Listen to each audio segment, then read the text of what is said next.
Okay. Stressing out. Let me put this back.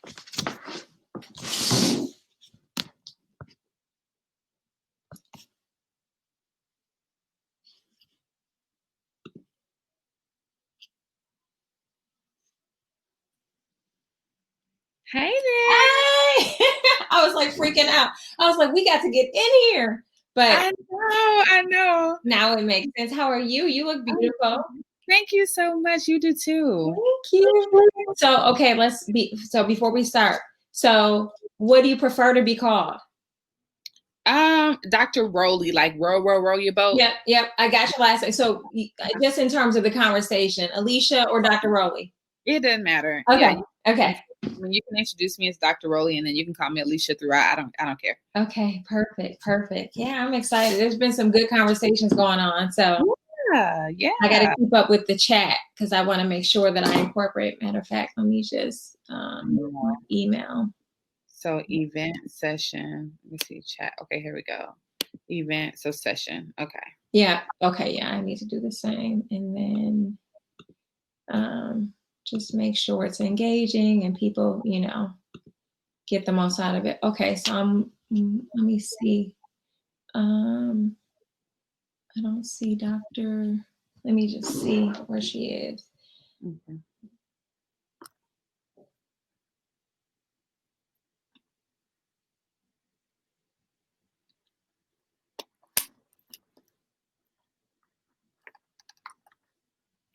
All right, let's see.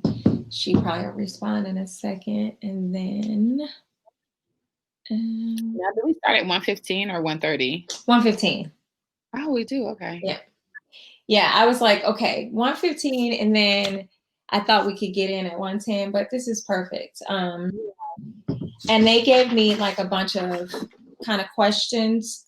So just to kind of give you a heads up, the first one is, our moms are Black and brown millennial moms. When we break down each aspect of that identity, there are health alerts that we should know. What parts of the body, the health should we pay specific attention to?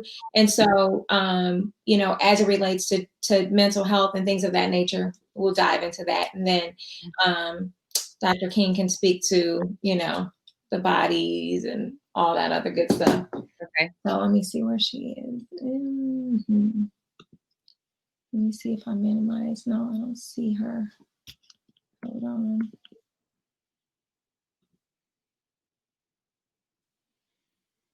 Okay. So,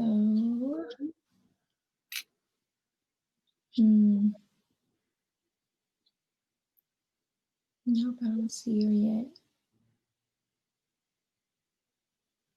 So I'm just going to put in here.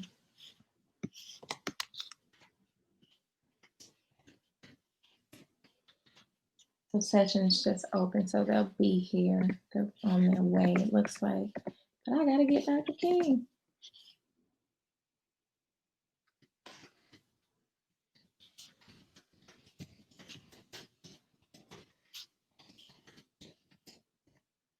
Oh, there she is. Oh, good. Okay. She should be loading. I hit the button, but I don't see her. Yeah!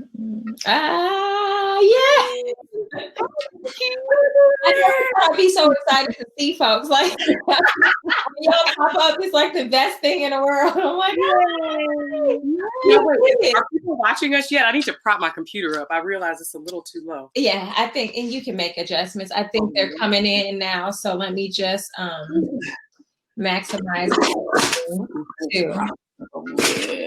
And I'm just putting a little message in the chat. Come in. How are you, ladies? Good. How are you doing? Good. I'm excited about this conversation. I think it's going to be, the whole day has been great, so I think just being able to add to that is like, absolutely, so good. I just asked Dr. Rowley her preference in terms of what she wants me to, call her. So do you have a preference? You can do Dr. King. That's Okay. fine. Okay. Yeah, that works. Okay. So let me see. I'm like, let me make sure I got my phone with me. I'm like, let me make sure everything is like off and not doing I know. doing the most in the background. Like, I know. So I think, let me see. I'm just gonna have, because I don't know how to, I see the numbers going up. So it looks like everybody's coming on. Oh yeah. So just ladies, tell me, just say hey when you get here. Okay. Yes, I Hey, twin. Sorry, I'm looking at the comments. Okay. Hey, Court. Oh, I love this. When you Hey, Brandy. get here. All right. Oh, I see it. I see it. Oh yeah, I see everybody coming in now. Yeah, that was like the coolest thing. Yeah. I had to get my little special drink I made. Yeah, I meant to read my drink, but I didn't get a chance to. I will shortly. Come on in, ladies. Dr. King, what are you drinking? Girl, some seltzer water. but it's beautiful. I don't drink. It's beautiful seltzer water. It has some lavender simple syrup and a little splash of lemon juice and fresh blueberries. I was looking at the little recipe that they had. Did you see the recipe? Yes, that was adorable. And I was gonna do that, but then I didn't have enough time. So I was like, you know what? I have some simple syrup and some blueberries. So I love it. Pour it all together. That sounds delicious, and I think I'll use that and put a little gin in it next time. I know that's right. Girl, put a little extra in there. All right. So I see that it looks like people are gradually coming in, and we want to make sure that we maximize all the time that we have, because we got a lot to cover. So I want to formally welcome you to the Health and Wellness Track, pregnancy, postpartum, and beyond. This session in particular, there are lots that we're gonna cover. So I want to start by just introducing myself. My name is Nisha Gatson. Now, if you see my name and the spelling, you might think otherwise. I still think otherwise, but my mom said it's Nisha with a K. So it is more than a pleasure to welcome each and every one of you to this session.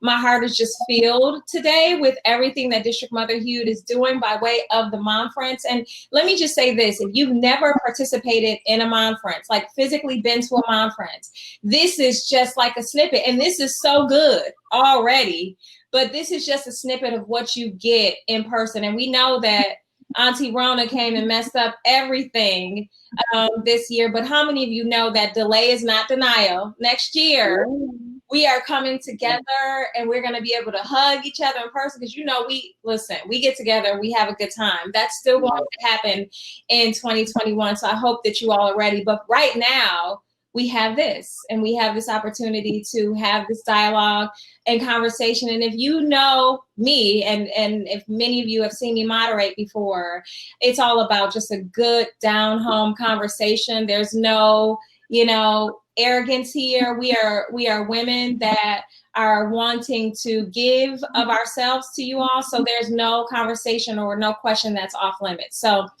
I am going to introduce, really quick. So just about myself fast, because they're like, you didn't even introduce yourself. So again, Nisha Gatson, I am a clinical account specialist working in ophthalmology. So I work with retina doctors on a day-to-day basis, helping folks that have diabetic macular edema. My background is television. I have a master's in business. And I just love keeping the dialogue going. I have 2 small children. Gia is 4. Going on 47, and Grayson is 2. So have my hands full, especially now, and having to navigate a space and work from home while having them. But you know what? I feel blessed to be alive. I feel blessed to be able to navigate through this time. We know that there are so many things going on in our world that are just crazy, but we're getting through it, right? Yeah, we're all getting through it. And guess what?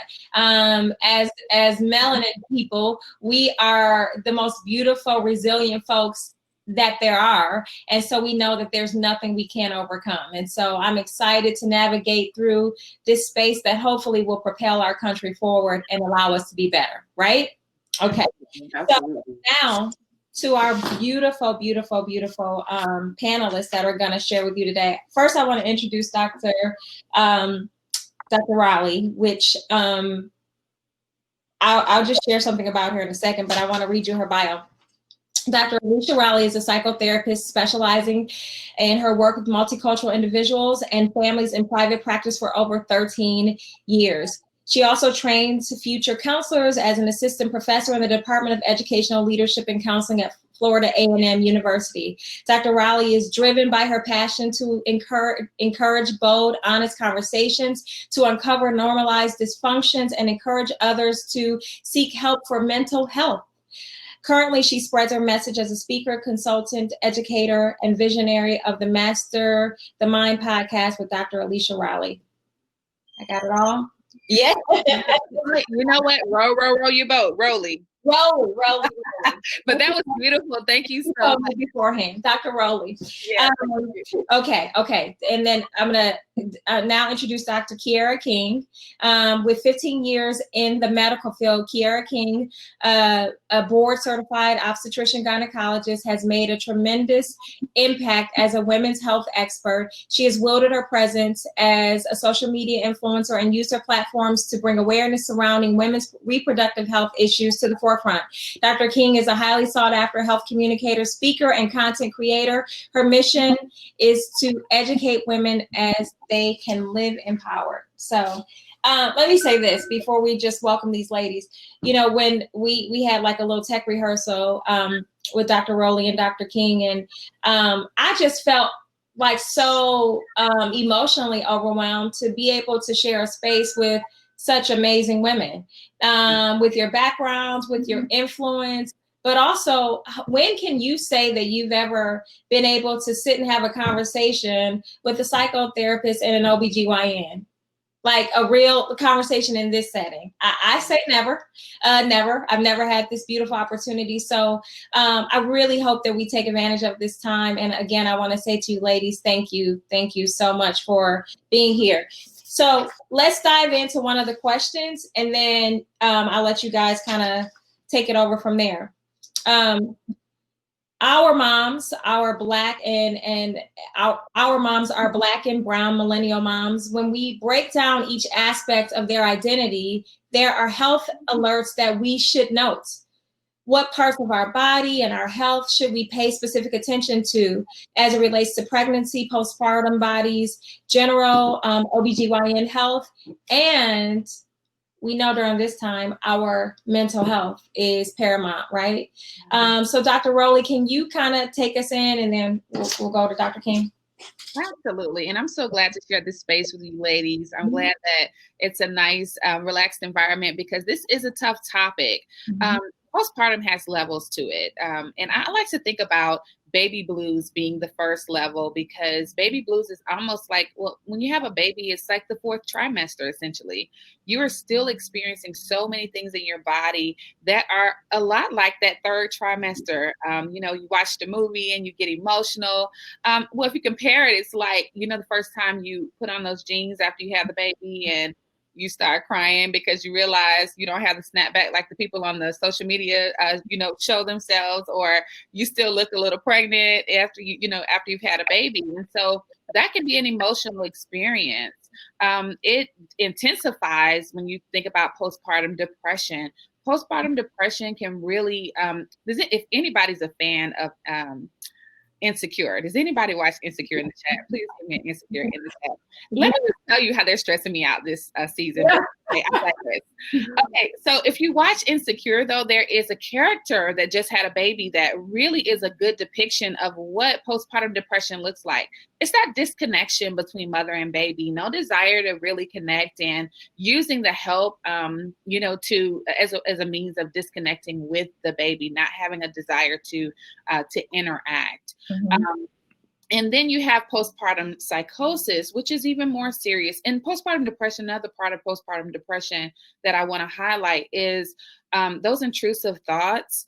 A lot of times women don't like to talk about the thoughts of harming themselves or harming their babies, but it's really, really important that we pay close to those thoughts, because intrusive thoughts are a part of the process. Let me say that. Let me normalize that, because intrusive thoughts can be, anywhere from a mild place like, am I capable of taking care of this baby? I thought I was ready. And I mean, I've got a whole baby, when the pomp and circumstance is over, when all the, the fun is done, then you're left there. When mom leaves the house and no more grandma, no more help, then there's this awakening that happens and a lot of questioning for women about their level of competency to take care of their babies.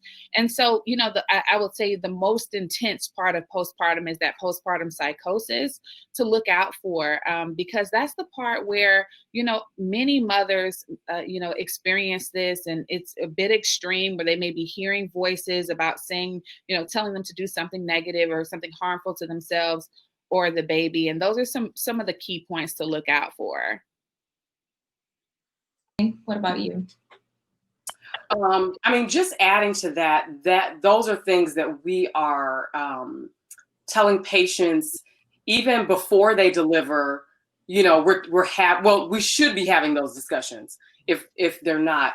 So I always think, and what's the saying? An ounce of prevention is worth a pound of cure. Yeah. And I think a lot of times the more we talk about these things that can happen to us, the more we bring awareness to people who may not have realized that these are things that can happen to them. Because unfortunately, I think some people are under this false illusion that you're going to get pregnant, have a baby, everything's all amazing. You have this fabulous baby shower with 5,000 million balloons all over the place, and it's beautiful and all this stuff. And like you said, after the baby comes, for some women, obviously not all women suffer from postpartum depression, but for some women, they're kind of like, wait, this is it. You know what I mean? And not to say they don't love their children, but we set up these expectations. And like you mentioned with social media, nowadays, everybody puts everything on social media, like everything. So now we have the whole comparison mindset where you're seeing what other people are doing, and well, should that be me? And well, am I supposed to be doing that, or am I supposed to look like that? And I think the more we can have these conversations, especially before the baby comes, just they don't have to be long and in depth, but hey, these are some things that can happen once the baby is born. Be on the lookout. You're not alone if this happens. If this happens to you, this is what you can do, so that people have a game plan and don't feel like, okay, well, I've had this baby and I don't even want to take care of it. What's wrong with me? Something is wrong. You know what I mean? And then they isolate themselves because they're like, well, I'm supposed to be wanting to take care of my baby, so it must be something wrong with me. Well, I don't want to tell anybody that I'm having these thoughts, because if I tell somebody, then somebody gonna think I'm crazy. Oh my God, if they think I'm crazy, you know what I mean? And it can start this whole slippery slope of ideas when it's really, okay, well, if you're having these thoughts, go see your OB-GYN, go see your family physician, go see your psychologist or psychiatrist. This is something that we see happen all of the time. And there's something we can do about it, even if it's just counseling. Some moms need medication, but some moms I have experienced more times than I can count, moms that come in and I can just read it over their face. And they may not necessarily have postpartum depression, but they may have just almost like an adjustment disorder, meaning, especially with your first baby, or it could be your second baby, third baby, but especially with your first baby, you've gone from living your life, getting up, going where you want, doing what you want on a whim, to now caring for this little person who's completely dependent on you for every single thing, everything. And that's a huge adjustment. Yes, it is. Not always necessarily postpartum depression, although that can be the case. But I see moms come in and they almost are suffering from that kind of like superwoman syndrome, where they feel like they need to do everything that they were doing before they had the baby. But you didn't have a little bitty person that wants to eat, is peeing and pooping and crying. every 1 to 2 hours or whatever it is. You know what I'm saying? And so I think we just have to, it's not even lower expectations, but just adjust our expectations to realistic expectations. I think that's just life. In general, you know, where we just have to know that when our circumstances change, we may have to change our expectations and be okay with that. I had a mom one time, this was years ago. She had a child already, then had twins. She was married, had a husband at home, and then her mom came to help out. She was still doing laundry, all this other stuff. And I was like, but you have people that are there and willing to help. Now, I get sometimes people have folks around that ain't being helpful. But I said, they're willing to help you. Like, you don't have to do it all. And when I told her that, when I tell you, she just like kind of melted and just started crying. And I have that conversation with patients all the time. Like, you do not, I mean, sometimes women do have to do it all. Don't get me wrong, because they just may not have that support or that village. And you have to do what you have to do. But when you do have that support, it's okay to ask for help. Who are we? Like, ask for help. Yes.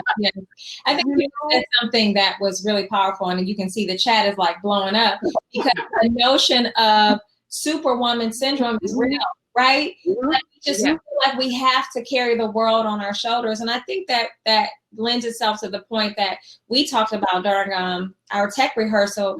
And I want to really emphasize that in this space is that, you know, it's the analogy of putting on your mask first. You know, when you get on an airplane and they tell you to put your mask on first and then assist somebody else in the case of emergency. And we now know that the mask now has a whole nother meaning now with the coronavirus, right? And so again, even with our kids, like we are getting ready to, they're opening back up the world, and we got to try to navigate and get out there. But I got one toe out. I'm not fully out. I got like a toe. I know that's right.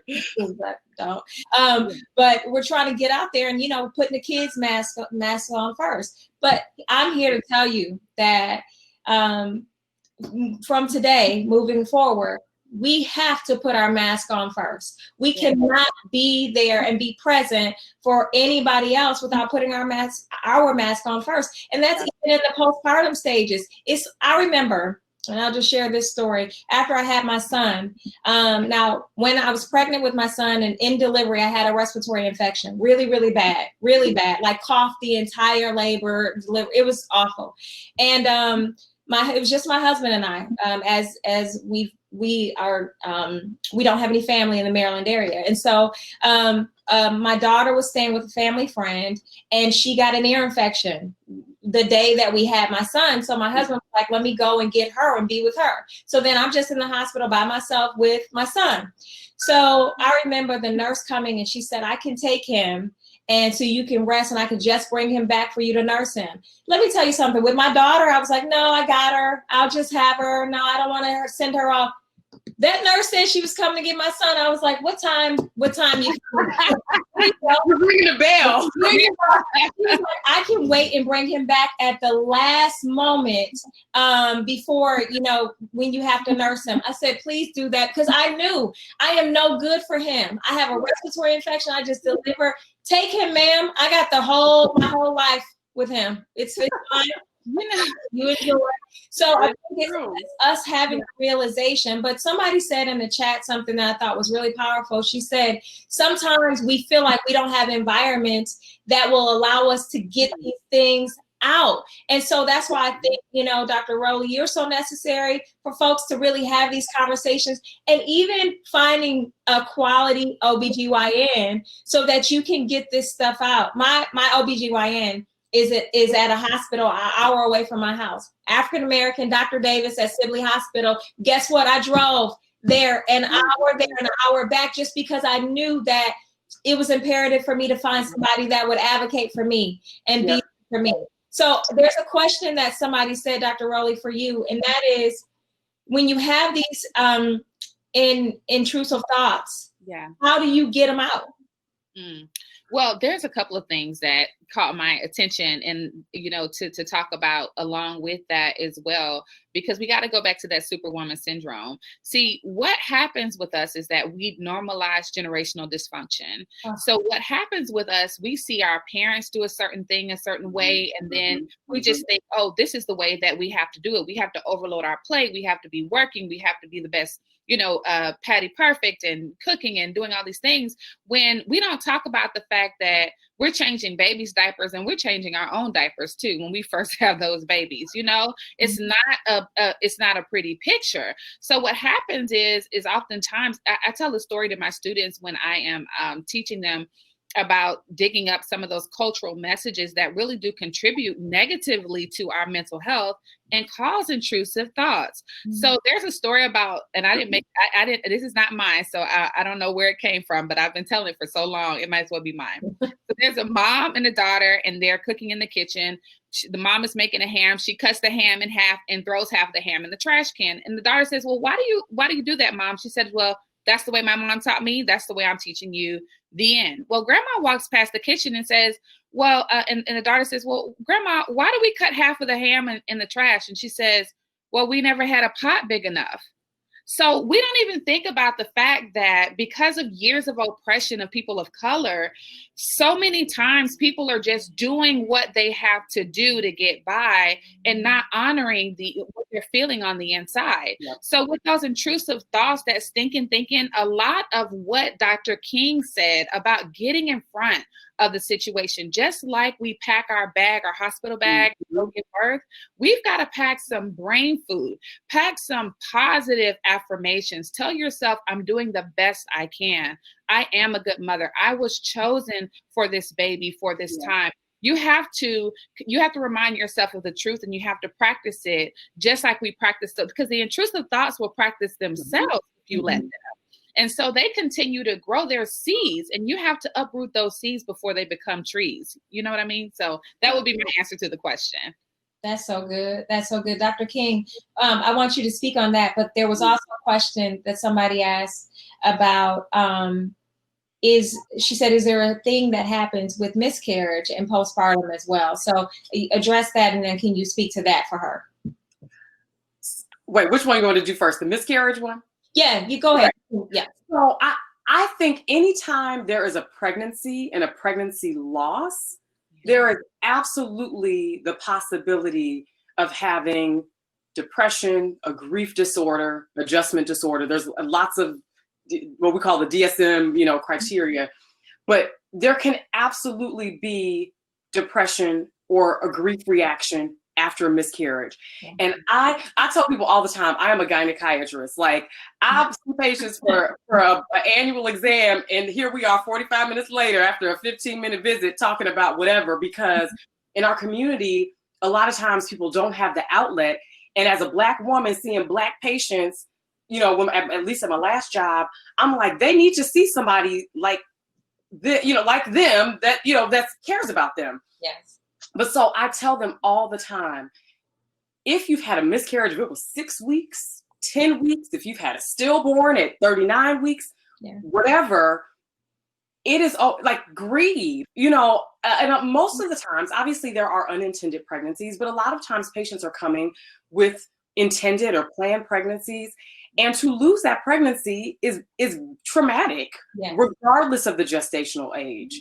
And so we all have to be sensitive to that as physicians, as mental health care providers, and then especially family. I literally tell patients, if someone tells you just to get over it, you need to set some boundaries around that, around yourself from that person, because there was a life growing inside of you that you were excited about, and that came to an end. So there's eventually you will heal and come to terms with the loss. It may never go away. You may always think about who that baby could have become and all of that, but there can absolutely be grief reaction or depression, and it's okay. I think on the same token, because, you know, that person does need to be able to continue to thrive in their life. They still need to go through some of the same things. So they may still need to go and see a psychologist, a psychiatrist, a counselor, therapist. You know, they may involve somebody from their church for prayer or what have you. But yes, that can absolutely happen. And then you combine that with, I've had patients who have had like miscarriages back to back. You know what I mean? So it's excitement and disappointment, and excitement and, you know, disappointment back to back to back. And so that can be very, it can be very traumatic, and it can be very sad and disheartening, and can definitely lead to depression. Yes, yes, that's a great point. And to any mom who's here today, who's experienced that, maybe some of you are now have your rainbow babies, which we know, you know, happens after experiencing such trauma. We are here with you. You know what I mean? Yeah. And we're giving you big old hugs, because we know that it's tough. There's so many things that we have to go through. But if your body experiences a pregnancy, you know, no matter what the outcome is, the whole experience, there's so many layers to all of it. You know what I mean? And so we're going to talk about some of those layers. But I want to dive into another question. And we have we're going in a lot of directions. I hope you guys got your seatbelt on, because I want to make sure we cover a lot in a short amount of time. So the theme for the Momference is honest motherhood behind the filter. And we can see that that's already happening right now in just our dialogue. We know that many of us post gorgeous smiling pictures of our children and videos of our 2-year-old reading ahead of time, or picture perfect lunches using your easy peasy mats. And, you know, we can relate, y'all in the chat, let us know. But behind the scenes, it's a mess, right? And we're dealing with real life frustrations of mothering and snapping on our kids, especially during this time, because we're dealing with 72 pandemics at one time. And, you know, we feel like we are losing it. So what practical strategies can we share, or can you guys share, with how mommies can deal with everything that is going on while still keeping ourselves sane? Yeah, I love what you said. It is, I think, a great metaphor about taking care of yourself, putting your mask on first, because if you're not taking care of yourself, then there's no way that you can take care of anyone else. Yeah. Now, social media, let me tell you, I honor my Black queens out there and all the beauty of social media. I really do appreciate all of that. But I think that everybody needs to work on owning their own story, because you're absolutely right.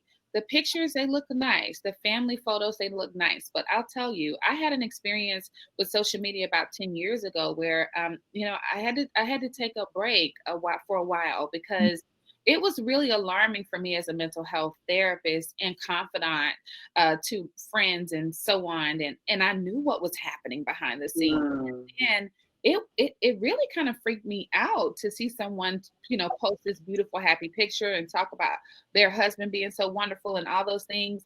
And that really is impactful to us as women and as mothers. So I think everyone should honor who you are and to give yourself credit. We are so hard on ourselves. We never give ourselves the credit that we are due. You are doing the best that you can. Let me say it again. For everybody in this chat, I want you to know that you are doing the best that you can. If you're pregnant and you got 2 kids and you got to sit on the floor and feed one of them with one hand and another one another hand, and you're typing on the computer, look, you are doing the best. You are doing the most. Yeah. You know what? And that should be honored. Yes. We have to be better to ourselves as women. We are so rough on ourselves, and we are demonstrating that to our children. You know, think about the kindness that you show to yourself. If you can't find the motivation within yourself to be kind to yourself, think about your children. Think about what you want for them, what you want to model for them. And I'll tell you what, have your moment, okay? Take your peanut M&Ms and lock yourself in the bathroom. Just do it and stop judging yourself. Stop judging yourself about it. Have your moment. Make sure the babies are safe, they're taken care of. But sometimes, even especially with newborn babies, you know, they cry, you know, they are not satisfied even after you've done all that you can do. You take the care of that baby as best as you can, but if you need a moment, put the baby in a safe place. Yes. Close the door and you remove yourself. Do some breathing techniques. That beautiful yoga session we learned this morning. Those things are things that we have to continue to do as self-care. If you do not take care of yourself, then you're no good to anyone else. And then I'll also say this. Dr. King, I believe, said it, but about reaching out for help. A lot of us see our husbands as doing us a favor when you need help, or your partner, or, you know, they're just as much their responsibility as it is yours. And so sometimes you have not because you ask not. You might need a moment. So pull on your tribe, pull on your accountability partner and that child's father, or whatever situation you have going on. In you know, in respect to multiculturalism, we have all kinds of families these days, but, you know, ask for what you need and take it. Because if you're not good to yourself, you can't be good to anybody else. Let me tell you something. Just yesterday, I was so if you've ever been to Trader Joe's, they have these little ice cream cones. They're like this. I get them for my kids, but they went through the box and there was one left. And I was like, you know what? I don't get anything because these people eat everything. There was that one. I took it. One was like on the couch watching TV. The other one had their iPad. I was like, took that ice cream. I went and sat in the bathroom. Boy, it was the best 5 minutes. I come at the door. Mom, what are you doing in there? Right. What are you doing in there? What you think I'm doing in here? So I made them feel bad. Like I was in there really doing some meat in that little ice cream cone. Oh, we had a wonderful, wonderful moment. And it's a time I will cherish forever. So yes, take your moment, ladies, whatever you got to do. Okay, Dr. King? So I would say, and it's funny because I've been seeing it pop up in the chat about mom guilt. And I remember, I have one daughter, and I remember, you know, hearing people talk about mom guilt before, like, you know, while I was pregnant before. I'm OB-GYN, so I see mamas all the time. And I just remember being like, what are you feeling guilty for? And I told myself before I had my daughter, like, I'm not gonna feel guilty. Like, as long as I am doing the best that I can with what I have at the time, what is there to feel guilty for? And that goes back to the expectations. And sometimes we set expectations on ourselves, not just society or social media, but we have put expectations on ourselves that are truly unrealistic for what we're dealing with at the time. If you didn't just had a C-section, why do you need to be doing 3 loads of laundry going up and down the stairs and then cooking a meal and then feeling like you need to clean your house because you could do that 3 weeks ago before you had the baby? Like, why are you feeling guilty about that? Like, this just doesn't make any sense. And I say that not to make any feel bad, but just for people to realize, like, you have nothing to feel guilty about. Now, if my child is out riding her bike 8 blocks away with no helmet and I don't know where she is and I'm sitting eating my ice cream in the bathroom and something happened to her, I should probably feel guilty. I might be going to jail, but I should probably feel guilty about that. But if I am literally doing what I can with what I have and doing the best I can, like, I don't feel guilty about that. I can truly say she'll be 5 in almost 2 weeks. I have not really, except for when she had a braid that got ripped out. It was horrible. And from the car seat, y'all, it was horrible. Oh, no. That was 2 years ago, and I did feel bad. My sister and my mom were like, "Gee, there was nothing you could have done, like you did." But I just felt bad that, like, her hair was this. But anyway, but I really haven't experienced that. But that's because I set up for myself the expectation ahead of time. And for the moms who are saying, "How do we get rid of that?" Just change your expectations, change your mindset, change before you do something, just ask yourself, am I doing the best that I can with what I have right now?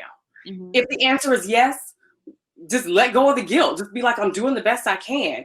Yeah. And again, if you know you're not doing the best you can and you would want to do more if you have the capability to. But we have to realize we can't extend ourselves. We've said it multiple times.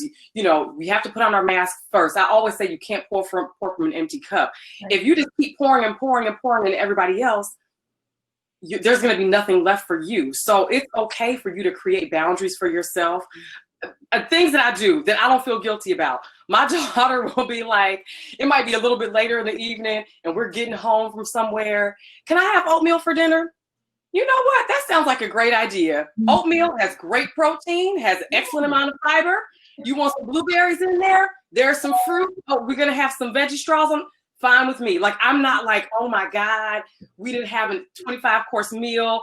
I don't care about that. Like, did she eat? And was it something that was nutritious? Let me throw in a smoothie with some veggies in it to get her some extra fresh fruits and vegetables. Yeah. You know what I mean? But we just have to create those expectations. I don't feel bad one bit. Like, you do for your child what, like, the best that you can do. One of my friends, just the other week, we were having a discussion, and she said something I never heard before, but it was so impactful. She basically said that her child had never been here before, and so therefore no one had ever raised her child. No one had ever raised her, and like, and so on and so on and so on. And so I can't expect to raise my child exactly how my mama raised me, or raise my child exactly how my girlfriend is raising her kids, or how my sister is raising her kids, or how my other girlfriend is. But you know what I mean? Because our kids have never been here before. And when she said that, I was like, you know what? I never thought about that. But it's so true, because we put these expectations on ourselves about how we see family and friends raising their kids. And then when we don't meet up to those expectations, we feel guilty about it. Why? Stop. Let it go. That's so good. Let me just say this, Dr. Rowley, and then I'll throw it to you. Is the beauty of that is that generational curses and cycles are broken because of that very thing that you just said. They don't have anything to compare this life to. You know what I mean? Like, nobody has done this before for them. And so the notion that, Martha over there, made a cake from scratch with little Susan, and I just used the box cake. Nobody cares. I'm going to tell you, it's late breaking news, ladies. Hello. That child does not care at all. And I think that begs too for the time that we're in right now. Everybody's homeschooling, and my child read 17 books today. How many books did your child read? None. She didn't read a book at all. And guess what? She's the happiest person. She woke up and a cake, and she's flying around this house. And guess what? The girl is happy. And so we stop this, all of these expectations. They've never been here before. There's nothing to compare it to. So that just blessed my whole soul. So thank you. Oh, and let me add one more thing, though. They're happy. And guess what? Sometimes the standard is just, they made it. They're alive. I mean, especially, look, 2 kids, 1 kid is a lot. Okay. People discount what it's like to have 1 child. Okay. Listen. Having 1 child, there's nothing but expectation and promise, and you're thinking about wanting them, trying to make them the most perfect being ever. Now, 2 kids is a game changer. Let me tell you, not because it's it's because it's harder. You're literally adjusting, trying to negotiate 2 different people, 2 different personalities. So sometimes the standard, honestly, and I'm not encouraging this for an everyday standard, but I am saying, just like Dr. King said, oatmeal, they ate. Are they alive? Are they here? Why spend all your energy on something so trivial? Yes. Let me see. Picking your battles. Okay. Yes. Okay. We only have see. Oh my God. We only have like 7 minutes left. Okay. So and one thing I will say is that I've been just jotting down your questions, ladies, throughout. So a lot of your questions we've already answered, so that's a good thing, because this is really supposed to be question time, but we've already done that. There is one question that someone asked about: how can moms prepare their partner in case they experience postpartum? So you guys tackle that. I think that's an excellent question. I know nowadays with Corona, some of the offices aren't allowing partners to come in. But if possible, making your partners involved in your visits, if that's the setup you all have, making your partners, your husbands, involved in the visit so they can be aware of what is going on. setting the expectation, especially with first children. I think setting the expectation that like we're in this together. Like this is not my child. I need help. But a lot of times when it's someone's first child, like it was my first baby, and I've taken care and delivered a zillion babies, but I never had my own baby before. And so just saying like, hey, we're in this together. These are some things they need to be made aware of what can happen as well. They need to know signs of what can happen. They need to know that if that mom is kind of like shunning the baby or wants nothing to do with the baby, that's not just them being lazy or any other negative connotation. It could truly be a sign that they're depressed. They could even be experiencing postpartum psychosis. So that's a sign for that husband, that partner, that spouse to say, this isn't how she normally is. Yeah. Why she's not wanting to hold the baby? Okay, well, let me see. Does she just need a break? Mm-hmm. And if it's, you get a break of several hours, whatever, and you are kind of back to normal, and they're like, oh, okay, she must have just needed a break. But if it's something that's recurring, over hours, days, and they seem detached, they need to be made aware of that as well, so they can know what to look out for, so they can say, hey, let me call her OB-GYN, or let's get into a session, or do we need to go to the emergency room? They need to be listening and watching as well. Yeah. Dr. Rowley? So, I would say this. Sometimes it's just a baptized by fire situation. I mean, we had 9 months or so of, to adjust to what's happening, that we are becoming parents. And, in all fairness, the partners, they're trying to connect, but until the baby comes, I mean, that's when their trial really starts to happen. Mm-hmm. So I think that every relationship has to be, and this is another topic because I'm not going to get into relationships, but see, so many times couples just, you know what, I can't deal with you. I'm just going to throw you to the curb because you don't get it or whatever. But it doesn't have to be like that if we approach every conversation with empathy, unconditional positive regard, and genuineness, and unapologetically and respectfully find a way to let your voice be heard. Say what you have to say. Mm-hmm. And it's important for communication to happen. It's important. I saw somebody in the chat say, when my husband works and I try to, I don't really want to ask him to watch the kids after he works. Well, you're working a full-time job too. Absolutely. And it's really important for you, again, not in an arrogant way or in a way to demean what his contribution is to the family. I really appreciate that. But at the same time, I don't think that we take enough time to appreciate ourselves and how, I mean, we're moms and doctors and lawyers and nurses and everything in one. And that's not a partnership. We have to assert ourselves and set boundaries for our care. And I think that's how you prepare your partner. Yeah. Okay. We got 3 minutes. One more question that I see from Tiana. I've often felt the guilt of, well, if it's tough having 2 kids, what makes me think I can handle another? Because I want at least one more child. Can you guys speak to that? Well, I mean, they say 3 is better. They say after 2, it just gets it not here. Like that, the other one gets in wherever they fit in, because honestly, to me, the adjustment really is in adjusting from one person to 2 people, especially the developmental levels of the children. They're going to be different. And so I think that you have to take it on a case-by-case basis. Mm-hmm. Many things in your life to determine whether another child will fit. Yeah, I would say the same thing. And I see patients, like I said, I only have one. And I see patients that are like, well, I really want another baby and all that kind of stuff. And my child right now is asking if she can have a fruit snack. Real life. You have to open it. Life. Yeah. Real life. But I think, we have to do an assessment of our current life situation and really determine if that works for you. If you just want another baby because you just want another little person to love, like, Do you feel like you're financially at that place? Do you have actual space in your home? Is this going to require you to do a major move to accommodate? You know what I mean? I mean, there's so many things to consider.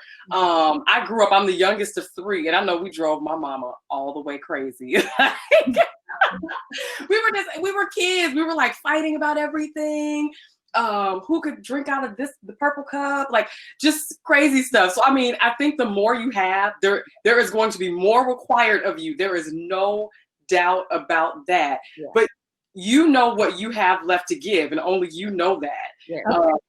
I just want to say it might cut us off because it's 2:00 and we gotta go, which is crazy because I feel like 17 more hours. Yes. You guys were so fabulous, ladies. I hope you got a lot out of this session. We love you all. We are wrapping our arms around you. You guys are gonna be, you are fabulous moms. If you are pregnant, you're going to be a fabulous mom. And you know, if you have experienced any loss, you will get through it.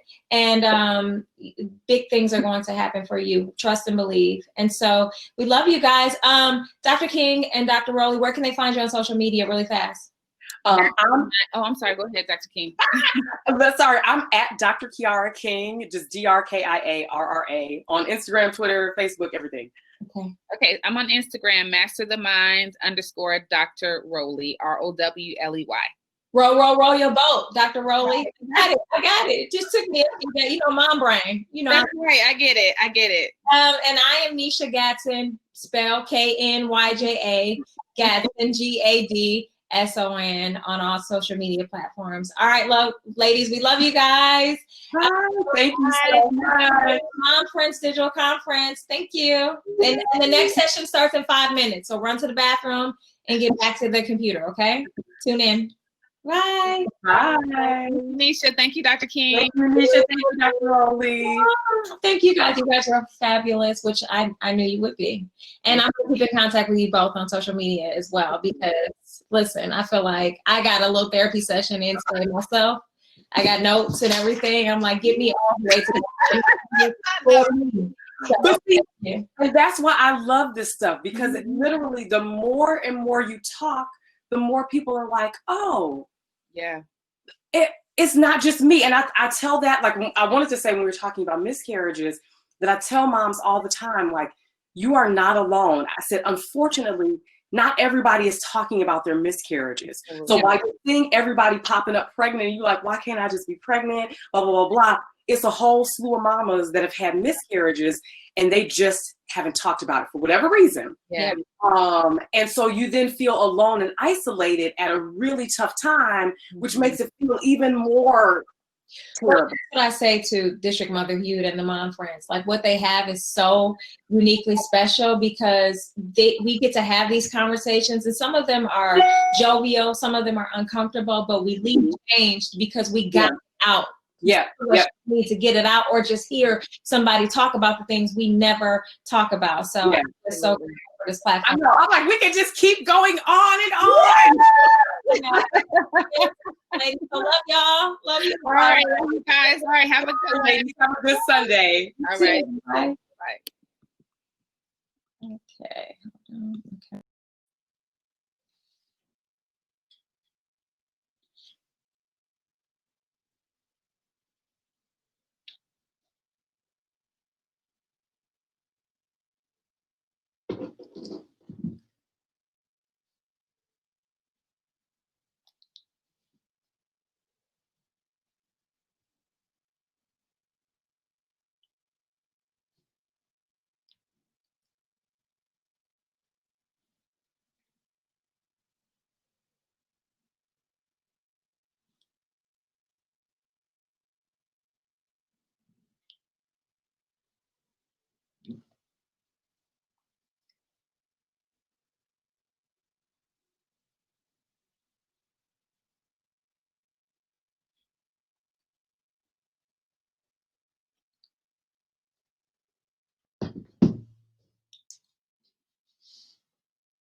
Okay, if you are here, I'm just waiting on the panel to come in and taking selfies. Which, can one of y'all come to my house and take a picture of me? Because my husband took the kids. There's nobody. And I got all dressed up for y'all. But they'll be joining us momentarily, okay? Let me see. All right. Okay, wait, wrong session.